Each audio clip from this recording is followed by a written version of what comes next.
I'm very pleased to say, with us this morning to discuss the papers and the top stories and much more, the former editor of the Daily Star, it's Dawn Newsome, and political editor of HuffPost UK, Kevin Schofield. Oh, how are you doing for Christmas? Are you ready? Almost, pretty much. Yeah, still got one or two. You just confessed you're going to the local shop. That's what I'm saying. To get Two little things. I love it. That boy prepared. It's like, I'm just popping down to the garage, love.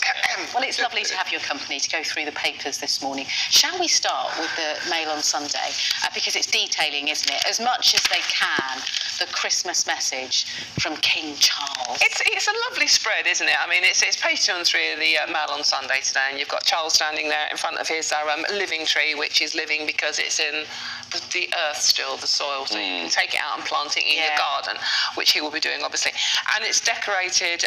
We can't talk about his speech because we don't know what he's saying. Well, they don't have. Yeah, they just sort of hint at it. They don't have any quotes. But we know from his history of really supporting green, that will be, I imagine, quite central. It's a green Christmas. It's all about sustainability, and that's going to be at the heart of it. And it's the tree that fascinates. I mean, I love Christmas, right? I love the sparkly side of Christmas, as you might have spotted. And I'm looking at this tree, and what I want to know is what his grandchildren, Louis, George, and Charlotte, think of that. Because it's got bits of dried orange on it, pine cones, and what's this one? There's 3D paper decorations, which are recyclable with thick white cardboard. Do you think he's made them himself? Maybe him and Camilla. And well, it has got glass.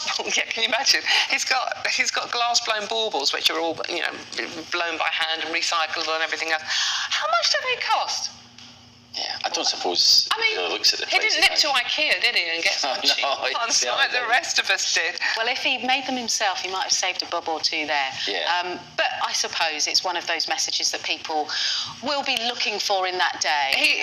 And look, and I'm going to be a bit naughty here. He's also wearing a suit he's worn before, so that's recycling the clothing, and he's talking about how we live in such a wasteful, fashionable society because we just throw clothes away. The cheap, we throw them away now. And he's saying, you should literally make do amend, which was the message we used to have as kids, wasn't it?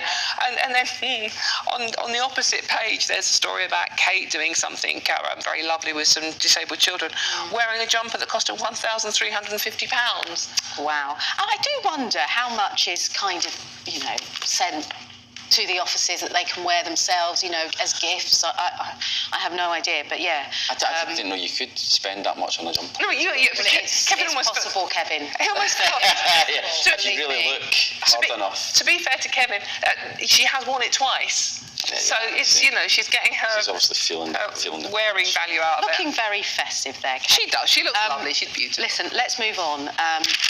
Quite a sobering story on the Sunday Mirror then, and this is involving the Home Secretary and a joke made, an ironic joke, he says, made during a private reception at Downing Street, Kevin. He's since apologised for that and said, look, it was made in privacy.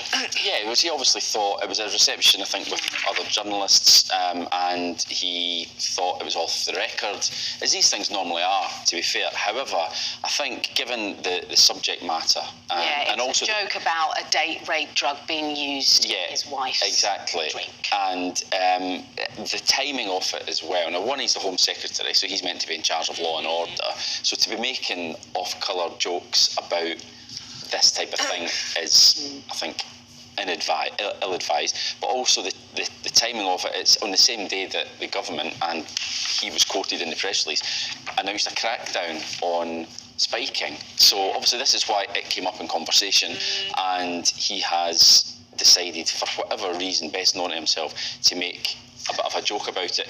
But he does have form for this type of thing. His mouth does get him into trouble. He sort of speaks first and thinks later, and when you're in that position, you just can't get away with that. I mean, in his defence, I would say that we all make slightly off-colour jokes when we're not on duty, and that's the point. And he was doing his job, and it was reception, but yes, Dawn, a reception with journalists. I know. I wasn't going to go down that road. His spokesperson has said, look, he apologises essentially. He apologised. And he wouldn't, it wasn't a rape issue as well. I mean, he wasn't talking about rape. He was just talking about a little bit of rehypnol to stop the wife nagging him, possibly. But yeah, it's just in the context of what's going on. Well, yeah, probably not the best. He shouldn't have said it, and he's not had the best of starts to being Home Secretary. He's already had a few gaffes since then. That was only about a month ago. So he's it's not going to end his career, but it's certainly deeply embarrassing. Indeed. That might come back to haunt you. That. Right, Dawn, what did you pick out in the Sunday Times? It's all about pledges made by the leader of the Reform UK. Yes, no. Interesting story. Yeah, this is Richard Tice, the leader of Reform UK, has privately given his senior team cast iron guarantees that general election candidates will not be told to step aside for Tory opponents in the general election, which is coming up frighteningly soon now, isn't it? Yeah, I hope so. He's offered written assurances to key party figures they will fight the Conservatives right up to polling day.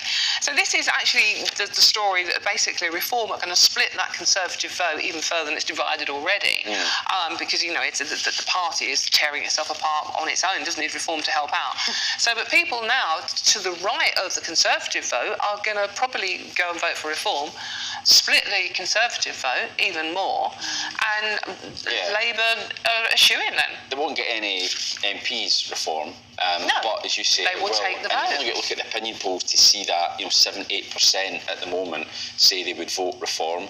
Even if half of them on the day itself choose to do that, then you're talking thousands of votes across the country, which could be the difference between the Conservatives retaining seats and losing seats. So, but it's enough to spook the Conservatives, isn't it? It's enough to spook Rishi Sunak. Well, yeah, and I think what we'll see in response to this is Rishi Sunak moving further to the right to try and woo those voters who might be tempted by Reform. So you might see some more hardline language, at least on immigration, law and order, the type of thing that but isn't that going to alienate the centrists? Well, that's the problem. So then you lose your moderate wing who might just decide to go to Lib Dems or even all the way over to Labour. So, not great news for the Prime Minister if he's reading his Christmas Eve. But potentially good news in the Express for the Conservative Party. Jeremy Hunt, the Chancellor, saying, look, we've turned a corner on this economic downturn.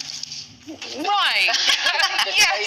Well, I don't know if that... because it's what people are feeling in their pockets. That's the danger, is that people think, this doesn't ring true. No, exactly. I mean, the Sunday Express are doing what the Sunday Express tried to do. It's trying to be upbeat. It's Christmas Eve. They're trying to do a positive story on page one. What do you make of the font, Dawn? It's okay. A bit of snow on the it's nice. I like a bit of snow on there. Yeah, why haven't the others done that? There isn't any outside, so you might as well get it on the front. Exactly. It's not going to snow, is it? It's going to be potentially 60 degrees. Yeah. But I mean, this is about inflation and the GDP, isn't it? And the fact that we could potentially be edging into recession because it is slightly down. But as you say, Leah, it's about what people are feeling in their pockets. I don't think anyone's losing sleep over the percentages themselves. No. It's like, can I afford to go and get Christmas presents for the kids? Can I afford to go and get a nice Christmas dinner? Christmas lunch, and presents. And that's essentially where it will hit both the Labour and the Conservatives about how much people have left over at the end of the month. Absolutely, what they can do, what politicians can do to try and improve things. OK, we're going to turn to some lighter stories now.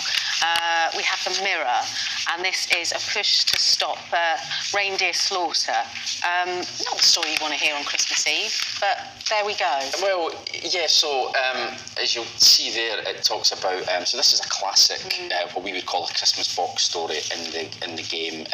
It's the parties put out stories to tide you over while it's quiet, basically. Yeah. So the Lib Dems have come up with quite a funny little line where they're going to table an amendment to the Animal Welfare Bill, which would, if it was passed, ban the export of live reindeer from Britain abroad for slaughter. Now, I'm not entirely sure how much of an issue this is, but I think it's to give them the excuse to call it Santa Claus. Aye. See, Come on. see what I did there.